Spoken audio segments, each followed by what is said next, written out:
teaching cheerfully until his death, Epicurus contributed enormously to the school of philosophy during his lifetime.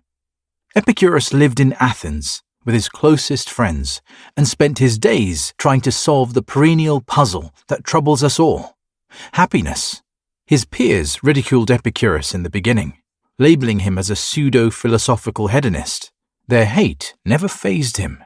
He worked passionately, leaving behind a wealth of knowledge.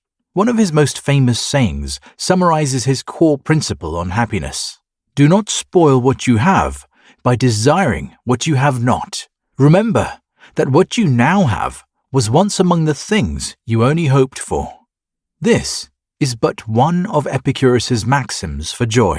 He proposed we all make 3 mistakes when searching for happiness, and they're simpler to solve than we believe. Cultivate true friendships. Epicurus argued that our obsession with romantic relationships is a source of misery. Instead, Epicurus suggested that true, meaningful relationships are fundamental to happiness.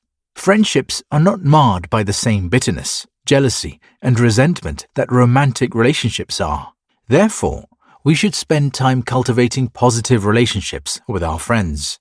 The only issue with friendships, he stated, is that we don't see our friends enough. Life gets in the way, and we neglect those dearest to us. Stoic philosopher Seneca held that true friends should inspire us to improve and become happier. They should have our interests at heart. Our best friends shouldn't just reflect our interests, but also our values. Cheaters, liars, and fakes are driven by vices, which, Seneca suggests, will only impact us negatively. It is better to commit to friendships that uplift and enlighten us. Such relationships will enable us to lead better, more peaceful lives. That's the first pillar of happiness. Produce meaningful work. We are more motivated by money than ever before. So much so that the majority of us spend our lives working in the hopes we can afford an expensive house and retire early. Pure status symbols. Our obsession with money wills us to work tirelessly, driving ourselves to exhaustion and causing us tremendous stress. Epicurus argues that the key to satisfaction isn't money, but the knowledge that we're producing meaningful work. We all long to feel like we're making a difference.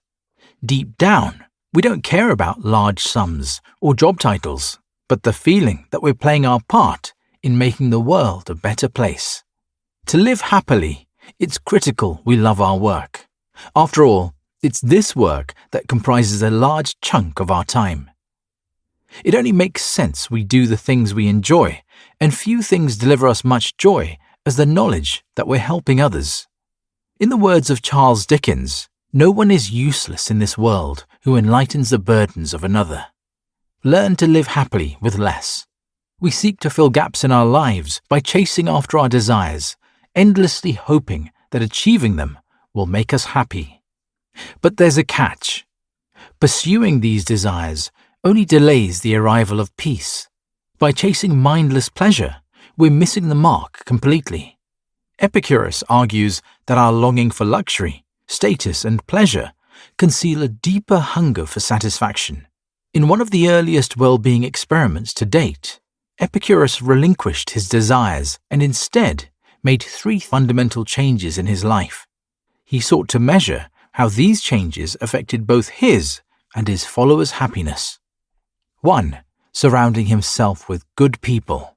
We don't need sex or wealth to feel happy, just our friends. Epicurus was so convinced that friendship was the key to happiness, he purchased a large house in Athens and moved in with many of his dearest companions. 2. Pursuing the work he loved. Epicurus and his friends took big pay cuts in exchange for free time to produce their own work. Living together, he and his friends wrote, practiced pottery, and cooked. They lived happily together, prioritizing meaning over wealth. 3. Finding peace of mind. In their shared household, Epicurus and his friends spent their days seeking calm. They meditated, spent time alone reflecting, and wrote in journals. These practices were hugely successful in helping them find peace of mind. a happiness revolution. After following all three of these principles for some time, the Epicurean household became so happy with their lives that word spread like wildfire. Neighboring communities couldn't believe the success of Epicurus's commune. Epicurean schools began to open all over the Mediterranean, inspired to learn the source of happiness. At its core, Epicurean philosophy is founded on one key principle. Happiness cannot be found in the material, only by living modestly and meaningfully.